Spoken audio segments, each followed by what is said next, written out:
Bah le voilà. Ah, Salut bah Johan. voilà. Salut, salut, merci d'être avec nous, Johan, pour ce débrief. Au lendemain, juste au lendemain de ce superbe podium. Donc on va parler fort, hein, si tu veux. Non, non, en fait, C'est bon. ça y est, j'ai mes acolytes. Il est chez Allez, Shark. allez, on lance le générique et on te retrouve tout de suite, Johan. Ouais.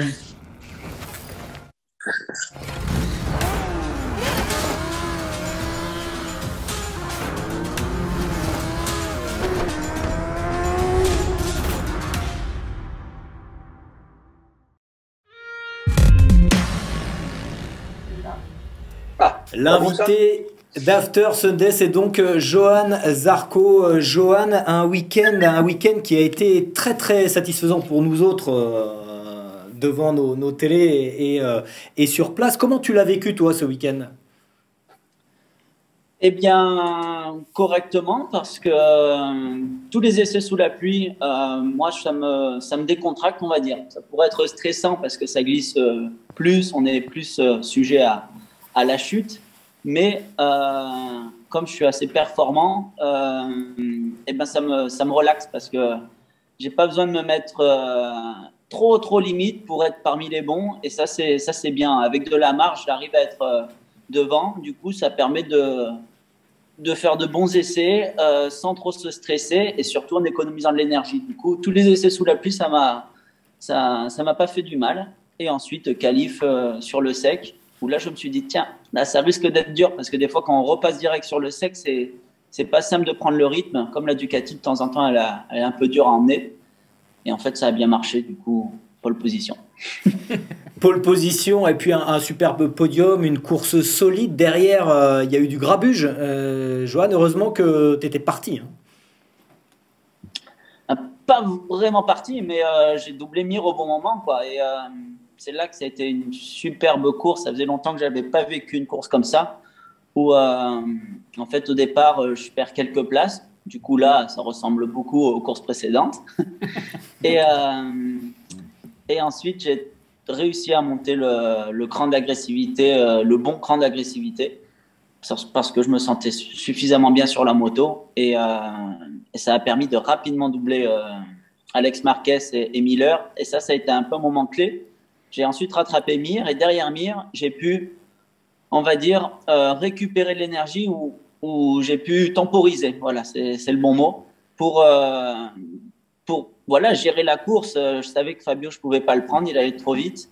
Mais Mir, j'étais bien derrière et on lâchait Miller. Donc, je me suis, on va dire, pris suffisamment d'air pour dire, bon, maintenant, je peux passer Mir au cas où, pour éviter l'attaque de Miller. Et finalement, j'ai eu le nez long. Ouais, très bien, Johan. Alors, on a quelques questions à te poser. On va commencer par nos internautes. Il y a Pedro qui demande ce que tu avais de plus ce week-end que les autres Ducati, que les autres pilotes Ducati. Ouais. Oh, rien de vraiment plus. Comme on est tous quand même très serrés, et voilà, ce potentiel de la moto qui est énorme, mais pas simple à avoir. Pour pas grand-chose, il y a un pilote qui peut passer un peu au travers et d'autres qui peuvent être très bien. Là, ça a été mon tour d'être très bien. Et donc, techniquement, c'est dur à expliquer. C'est surtout, on va dire, pour Banaya et Bastianini, là où leur week-end est devenu très difficile, c'est sur cette Q1 où ils se font tous les deux mal. Et du coup, déjà pas certain de faire la course et devoir faire la course blessé, c'est très difficile, quoi. Du coup, voilà, pour eux, le petit moins, ça vient de cette Q1 où conditions compliquées, surprise, chute. Alors on va commencer par la question de notre expert canapé, comme il s'autoproclame, Yann, que tu connais bien. Yann Marian, il est avec nous, MotoGP addict, on va en reparler tout à l'heure. Yann, une question à Johan. Moi j'ai une question. Hier on t'a vu avec le casque sur les oreilles. Je voulais savoir ce que t'écoutais hier avant le départ. Francky Vincent. C'était assez posé. Et, Mais je ne sais pas si je le dis. C'est pas la superstition parce que j'ai pas écouté ça avant Austin, mais j'ai vu qu'écouter de la musique, ça m'avait mis bien. Et, et là, j'ai en fait écouté 2 musiques. Mais si je vous dis ce que j'ai écouté, vous allez me prendre pour un bisounours, quoi. Du coup. Non, mais tu partageras ta playlist avec Yann en privé. Alors, c'était Dionne Warwick, pour te dire. Voilà. d'accord. Michel, une question à Johan. Tu en es où pour l'année prochaine? Là, ça fait ce bonhomme. On a entendu Campinotti interrogé par Jules Deramble sur Canal+, dire qu'il avait envie, qu'il espérait pouvoir te garder. Comme tu as déjà exprimé que c'était aussi ton souhait, on imagine que vous allez rapidement tomber d'accord. Je pense que oui. Après, ils ont tellement de pilotes qu'ils ont le choix à se dire, bon, on prendra celui qui fait les meilleurs résultats. Et, mais voilà, là, c'est un des résultats qui va dans le bon sens. Et ils savent que l'objectif, c'est un peu de jouer le titre, que ce soit cette année ou une autre. Mais ça a été un peu le cas l'an dernier. Et là, si j'arrive à me remettre dans ce rythme avec un niveau supérieur à l'an dernier, parce que là, ma performance d'hier, elle est différente d'une seconde place de l'an dernier. Et du coup, ça veut dire qu'en essayant de faire autrement, déjà, j'arrive à performer. Et ça, peut-être, ça va m'ouvrir surtout de nouvelles portes pour être encore plus performant. Et si j'ouvre ces nouvelles portes, et ben là, le contrat va se faire naturellement. Mais il n'y a pas de pression plus là-dessus parce que pour moi, tout dépend du résultat. C'est un peu ma mentalité. Merci. Johan, Eric a une question à te poser. Oui, bonsoir Johan. Une ou 2 questions en fait. La première, c'est justement, tu le disais, cette Ducati, elle est des fois entre guillemets imprévisible. Et est-ce que tu n'étais pas inquiet entre le changement de météo radical, entre vendredi sous la pluie, où comme tu l'as dit, ça te met en confiance, et de se retrouver sur le sec? Est-ce qu'il y a eu beaucoup de modifications sur la moto? Et la deuxième chose, on sait que tu retravailles avec Jean-Michel. Est-ce que pendant le week-end, tu as échangé justement avec Jean-Michel Bell? Oui, j'ai pu échanger avec lui. Et surtout pour aussi le dimanche, parce qu'après le warm-up, j'étais pas tip top. Et il m'a dit, sois au moins conquérant sur la course, sois actif, pas passif. C'est vrai qu'à la fin de la course, je lui ai dit, tu as raison, on prend beaucoup plus de plaisir à être actif. Ça va les ampoules?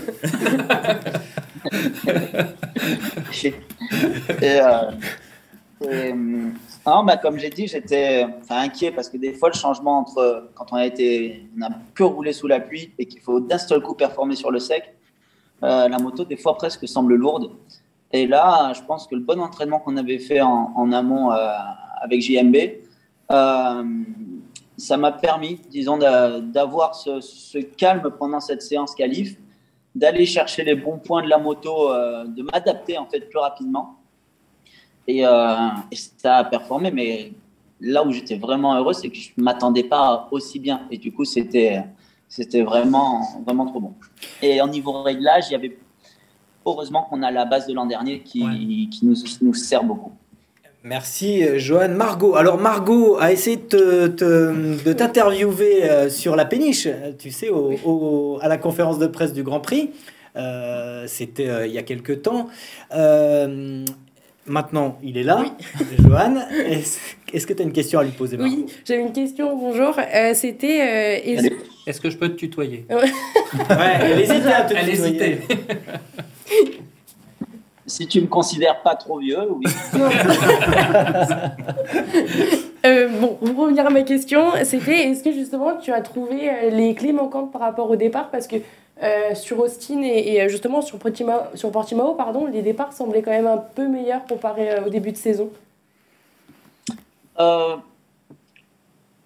Les clés, c'est vraiment du feeling qui progresse. Après, à Austin, le départ était bien meilleur qu'à Portimao. Et à Portimao, ça se voit moins que le départ n'était pas top, parce que le fait de partir premier, même quand tu perds 3 places, tu sors toujours 4. Et donc on dit, il est 4, il est bien. Ben non, mine de rien, il a quand même perdu 3 places.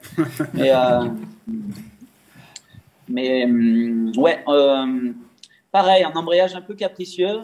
Et même les autres pilotes Ducat, ils ont plus de feeling naturel à des fois réussir à partir fort. Mais c'était un peu une loterie, quoi. C'est des fois oui, des fois non. Mais moi, j'étais trop souvent dans le non. Et là, c'était après quand? Après l'Indonésie. Ou non, après le Qatar, que j'ai dit on va essayer de trouver une autre base, que ça soit électronique et même sur des petites pièces d'embrayage pour essayer de donner de la progressivité au levier. Et ça marche, mais c'est pas simple à trouver cette constance. Mais les départs sont de plus en plus corrects et du coup voilà. Mais là, lors d'une prochaine première ligne, il faut que je sorte. Faut faire en sorte de sortir premier du premier virage parce que c'est quand même la meilleure des positions. Merci Johan, on a presque fini le tour de table. C'est Thomas, c'est le doc qui t'a mis 10 sur 10 à ta course parce qu'il attribue des notes. Le doc, on est comme à l'équipe, maintenant on donne des notes.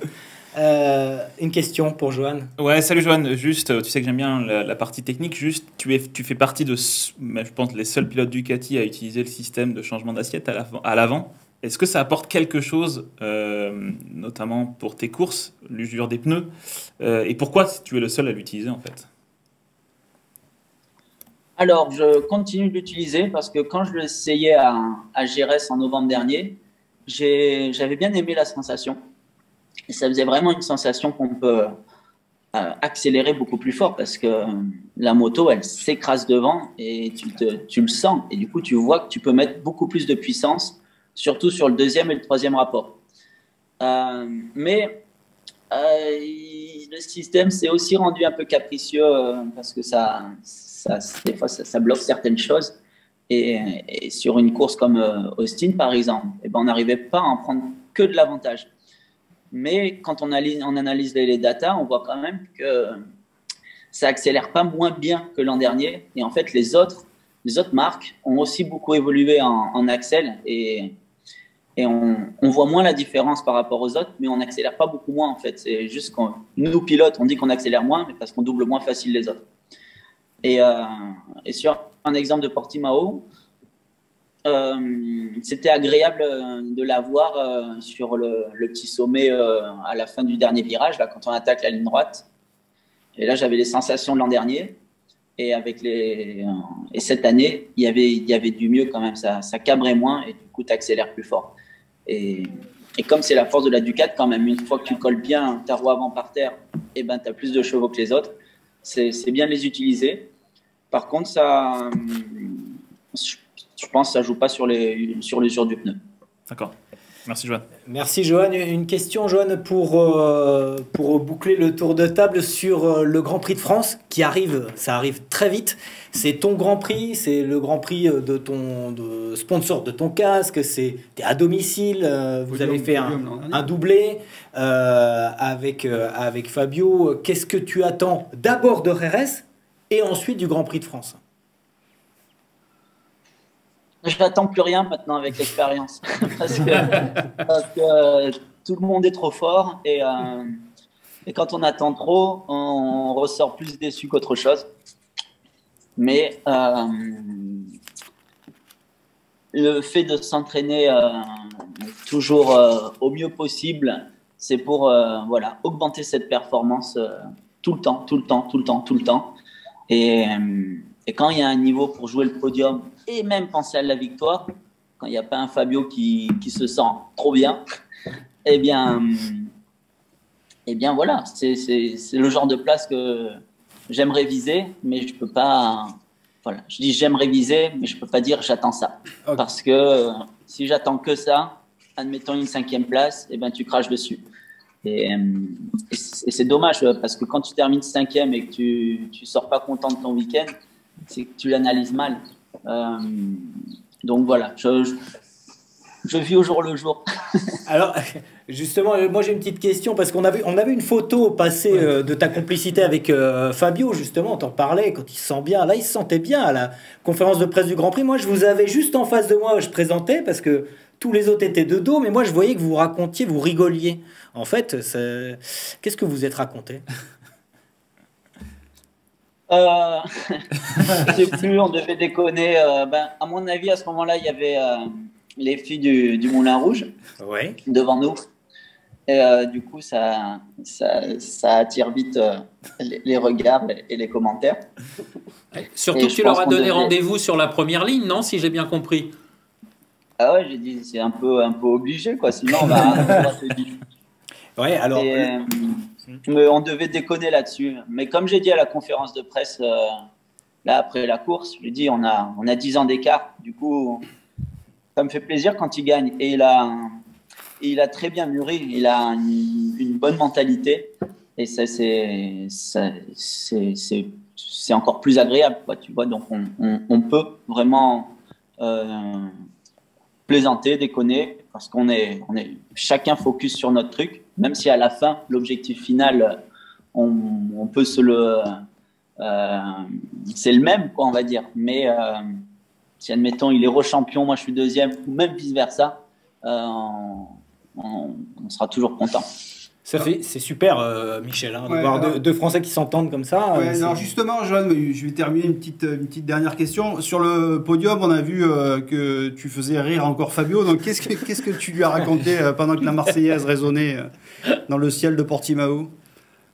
Il essayait de la chanter un peu, mais il était ému. Et du coup, je lui ai tapé sur la cuisse en lui disant, ça va, c'est qu'une victoire. Il n'y a pas à pleurer. Et je pense que c'est ça qui l'a fait rire. Merci Johan, merci pour ta disponibilité, merci, et puis on va te suivre. Regardez pour le cette course. camping-car de fou. Hein. Une scène lecture. Ah ouais, super bien. Quelle année? Il y a plus vieux que ça. Les mecs, ils n'ont pas décollé de l'époque quoi, qui conduisent le camping-car. Ah, c'est la date d'achat du camping-car, en fait. Exactement. Et combien de kilomètres à vélo, Johan, ce soir? Là, en fait, on est parti de Portimao. J'ai déposé les 2 personnes qui m'accompagnaient au Grand Prix à Faro, à l'aéroport. Ensuite, je suis allé faire un petit golf. Entre-temps, j'ai dormi dans la voiture parce que je n'avais pas beaucoup dormi la nuit dernière. Et j'ai dormi dans la voiture avant de jouer au golf. Les 2 à côté. Perdu, Johan. Là, c'est bon? C'est bon. Ouais, c'est bon, là. Je disais, les 2 acolytes m'ont rejoint au golf, on a mangé. Et après, j'avais envie de pédaler pour faire cette récup active. Et du coup, je me suis arrêté 50 bornes avant l'hôtel de Séville, approche de l'aéroport. Et j'ai pédalé 50 km. Très, très efficace, mais génial parce que je fais le trajet sur la montre, là. Et il me prend même les pistes cyclables et tout, et c'est très agréable. Et Jean-Michel Du coup, vérifie. content. Bah ouais, il a les codes Garmin. Et Peut pas tricher. Merci beaucoup, Johan, merci pour ta disponibilité. De rien. On va suivre Avec ta course plaisir. ce week-end à RS. À très vite. Ouais, à la semaine prochaine. Salut, Ciao. salut. Merci. Ah, ça fait plaisir. Merci. Bon, c'est sympa, hein, Toujours, cette ouais, disponibilité, Johan. Sur le paddock, Michel, il est disponible aussi. Oui. Ouais, et puis il parle vrai, quoi. C'est carrément agréable. Des pilotes qui. Hein, Non, c'est la génial. langue de Là, bois, le ouais. voir comme ça, de tout raconter, d'être nature, c'est fantastique. T'avais d'autres questions à lui poser, Yann? Non, j'avais la même question que toi, donc c'était parfait. Qu'est-ce qu'il lui avait dit sur le podium et c'était marrant. On s'est bien marré. Ouais, ils se sont marrés pendant toute la conférence de presse du Grand Prix. Toute la conférence de Ouais. presse, comme des élèves dissipés. Ouais, ça, oui. Pensez, quoi. Ouais, français. Bon, c'était super. Donc les danseuses du Moulin Rouge, il y aura un French Cancan sur la grille de départ. C'est pour ça que Johan veut faire une première ligne. Voilà, il va être le premier, là. Elles seront 16 danseuses du fameux cabaret parisien. La Belle Époque, transposée au Grand Prix de France. C'est le patrimoine français. Et, Cher à Claude Miché. cher à Claude Miché et à Carmelo Espeleta. Elle nous a confié Claude. Il changé de sa tenue d'Autrichien. Mais il paraît que David va faire un spectacle de magie aussi avant. Enfin, c'est assez fantastique. On en reparlera de ça la semaine prochaine.